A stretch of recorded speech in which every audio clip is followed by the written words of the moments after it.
శ్రీ గురుభ్యో నమః. శ్రీ మహాగణపతి నమః. ఏప్రిల్ నెలలో స్టాక్ మార్కెట్ ఎలా ఉండబోతుంది అనేది చూద్దాం. మనం ఈ ఫిబ్రవరిలో నేను ఒక ప్రిడిక్షన్ ఇచ్చానమాట. ఫిబ్రవరి 15 తర్వాత నుంచి మార్చి 15 లోపల స్టాక్ మార్కెట్ అనేది కొలాప్స్ అవుతుందని చెప్పేసి ఇచ్చాను. ఆ విధంగానే మీరు చూసినట్లయితే లాస్ట్ మంత్లోనే వచ్చేటప్పటికి భారీ కొలాప్స్ అనేది జరిగింది. దానికి ముఖ్య కారణం వచ్చేటప్పటికి ఆది శత్రువులైనటువంటి రవి శని కాంబినేషన్ అనేది మనకు జరిగింది.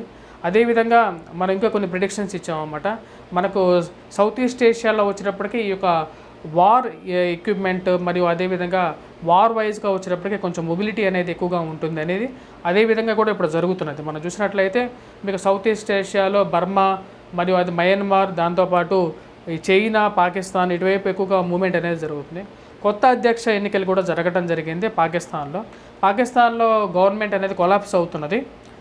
పాకిస్తాన్లో గవర్నమెంట్ కూడా స్థిరత్వం అనేది ఉండదన్నమాట. ఈ సంవత్సరంలో మేజర్గా వచ్చేటప్పటికి జరగబోతున్నటువంటి కొన్ని ఇష్యూస్లో వచ్చేటప్పటికి ఫస్ట్ 6 మంత్స్లో వచ్చేటప్పటికి స్టాక్ మార్కెట్ హైయెస్ట్ వోలటాలిటీ ఎక్కువగా ఎక్స్పెక్ట్ చేయొచ్చు అన్నమాట. మనం ఎక్కువగా అప్ అండ్ డౌన్ అనేది ఎక్కువగా ఉంటుందన్నమాట. అంటే ముఖ్యంగా ఆల్మోస్ట్ 6 మంత్స్ అన్నమాట. సెప్టెంబర్ వరకు ఇక వోలటాలిటీ అనేది ఎక్కువగా ఉంటుంది. దీనికి ముఖ్య కారణం వచ్చేటప్పటికి ఇప్పుడు మనకు సంవత్సరాధిపతి అయినటువంటి కుజుడు రాజు ఎవడైతే ఉన్నాడో, అంటే కుజుడు రాజ్యాధిపతి అన్నమాట. ఇప్పుడు మనం రాబోతున్నటువంటి కొత్త సంవత్సరంలో తను నీచత్వం పట్టబోతున్నాడు అన్నమాట. సెప్టెంబర్ వరకు ఫస్ట్ 6 మంత్స్ నీచత్వం పట్టబోతున్నాడు. దాని రీత్యా వచ్చేటప్పటికి ఈ యొక్క ఇంపాక్ట్ అనేది ఎప్పుడు స్టార్ట్ అవుతుంది అంటే వచ్చేటప్పటికి కరెక్ట్గా చెప్పాలంటే మే, జూన్ నుంచి బాగా స్టాక్ మార్కెట్ అనేది బాగా క్రాష్ అవుతుంది అన్నమాట. ఆల్మోస్ట్ సెప్టెంబర్ వరకు కూడా ఉంటుంది. ఇన్ బిట్వీన్గా వచ్చేటప్పటికి కూడా రేట్స్ అనేది బాగా డిఫరెన్షియేటివ్గా ఉంటాయి. పొలిటికల్ సినారియో కూడా మారుతూ ఉంటుంది. ఇండియాలో కోయిలేషన్ గవర్నమెంట్స్ అనేది కొలాప్స్ అవటం అనేది కూడా నా యొక్క పంచాంగంలో రాయడం జరిగింది. అదేవిధంగా ఈ యొక్క సంవత్సరంలో మొదటి 6 మంత్స్లో కూడా స్టాక్ మార్కెట్ అనేది భారీగా పతనానికి నాంది పలుకుతుంది అన్నమాట. ఈ యొక్క నెలలో ఎలా ఉండబోతుంది, ఏప్రిల్ నెలలో స్టాక్ మార్కెట్లో బెస్ట్ స్టాక్స్ అనేది ఏ సెక్టార్స్లో ఉన్నటువంటి స్టాక్స్ అనేది బెస్ట్గా ఉంటాయి అనేది చూద్దాం. మరియు అదేవిధంగా ఎలా ఉండబోతుంది, ఎప్పుడు ఇంపాక్ట్ అనేది మళ్ళీ తిరిగి రాబోతుంది అనేది చూద్దాం. ఈ యొక్క నెలలో మనం చూసినట్లయితే ఏప్రిల్లో వచ్చేటప్పటికి ఏప్రిల్ 1 to 30 మనకి ఏప్రిల్ 13వ తారీఖు తర్వాత మళ్ళీ స్టాక్ మార్కెట్ కొలాప్స్ అనేది స్టార్ట్ అవుతుంది అన్నమాట.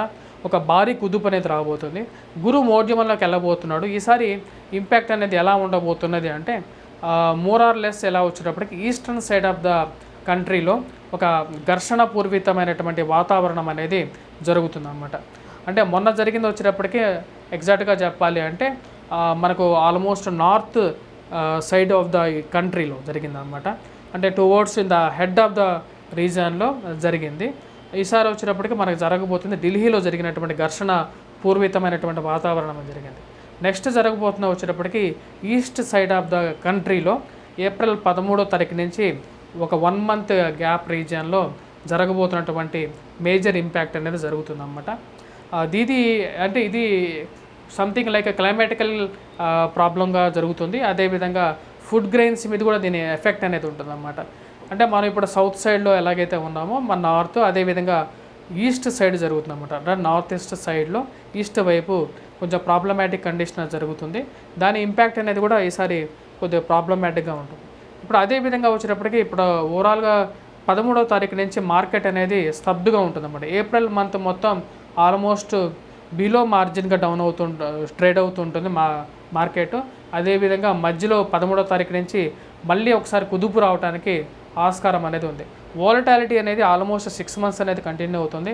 ఈ యొక్క పీరియడ్లో బాగా మంచి స్టాక్స్ ఏంటి అంటే ఫుడ్ గ్రెయిన్స్ ఇండస్ట్రీసే బెస్ట్ స్టాక్స్ అవుతాయి అన్నమాట. రాబోతున్నటువంటి ఏప్రిల్లో కూడా చెప్పాలి అంటే పెట్రోకెమికల్ ఇండస్ట్రీస్ ఒకటి, పెట్రోకెమికల్ ఇండస్ట్రీస్, దాంతోపాటు రాబోతుంది సెకండరీ స్టాక్ వచ్చేటప్పటికి పవర్ సెక్టర్, పవర్ లూమ్స్, దాంతోపాటు ఫుడ్ గ్రెయిన్స్కి కూడా ఇంపాక్ట్ అనేది ఉంటుంది. సో ఈసారి వచ్చేటప్పటికి north east side almost like కరువులాగా ఒక ఇష్యూ అనేది కూడా ఏర్పడుతుంది. There is a lot of చాలా రిక్వైర్మెంట్ ఉంటుందన్నమాట ఫుడ్ గ్రెయిన్స్కి. వాటికి ఏర్పడేటువంటి స్థితి అనేది ఏప్రిల్ 13వ తారీఖు నుంచి కొంచెం ఇంపాక్ట్ అనేది ఎక్కువగా ఉంటుంది. గోధుమల రేట్ అనేది బాగా పెరగటానికి ఆస్కారం అనేది గోచరిస్తూ ఉన్నది. గోధుమలకి మంచి రేటు అనేది ఏప్రిల్ 13వ తారీఖు తర్వాత నుంచి బాగా డిమాండ్ అనేది బాగా ఏర్పడుతుంది అన్నమాట. మిల్లెట్స్కి డిమాండ్ అనేది ఇలాగే కంటిన్యూ అవుతుంది ఇక్కడ ఏప్రిల్ మంత్లో. క్రూడ్ ఆయిల్ రేట్స్ అనేది కూడా స్తబ్దుగానే ఇలాగే కంటిన్యూ అవుతాయి, స్టేబుల్గా మెయింటైన్ అవుతాయి. ఓవరాల్గా వచ్చేటప్పటికి ఏప్రిల్ 13 నుంచి క్రాష్ అనేది స్టార్ట్ అవుతుంది. ఒక్కసారిగా క్రాష్ అనేది మళ్ళీ బౌన్స్ బ్యాక్ అవుతుంది. ఎప్పుడు మేజర్ క్రాష్ అనేది ఎప్పుడు అవుతుంది అంటే ముఖ్యంగా వచ్చేటప్పటికి నెక్స్ట్ రాబోతున్నటువంటి మంత్స్లో జూన్ జూలై ఆ టైంలో అవుతుంది. నేను మీకు మళ్ళీ దాని తర్వాత పంచాంగ రీత్యా వచ్చేటప్పటికి నేను ఒక పంచాంగంలో కూడా మీరు డౌన్లోడ్ చేసి చూసుకోవచ్చు. నేను నెక్స్ట్ రాబోతున్నటువంటి పొలిటికల్ సీనియర్స్ నుంచి కూడా నేను నా ప్రిడిక్షన్స్ ఇవ్వడం జరిగింది. అదేవిధంగా స్టాక్ మార్కెట్ గురించి కూడా లాస్ట్ ఇయర్ అంతకుముందు సంవత్సరం కూడా నేను ప్రిడిక్షన్స్ ఇచ్చాను. మీరు ఫిబ్రవరి మంత్లో నేను ఇచ్చిన స్టాక్ మార్కెట్ ప్రిడిక్షన్ కూడా మీరు ఫాలో అవ్వచ్చు. ఏ రాశి వారికి ఎలా అనుకూలమైనటువంటి స్టాక్స్ మంత్ పరంగా కూడా నేను చెప్తున్నాను, మీరు కావాలంటే చెక్ చేసుకోవచ్చు. కొన్ని మంత్స్లో స్టాక్ మార్కెట్స్కి దూరంగా ఉండటం కూడా స్టాక్ మార్కెట్లో ఇన్వెస్ట్మెంట్ చేస్తున్నటువంటి వారికి అనుకూలమైనటువంటి ఫలితాలు కూడా ఇస్తుంది.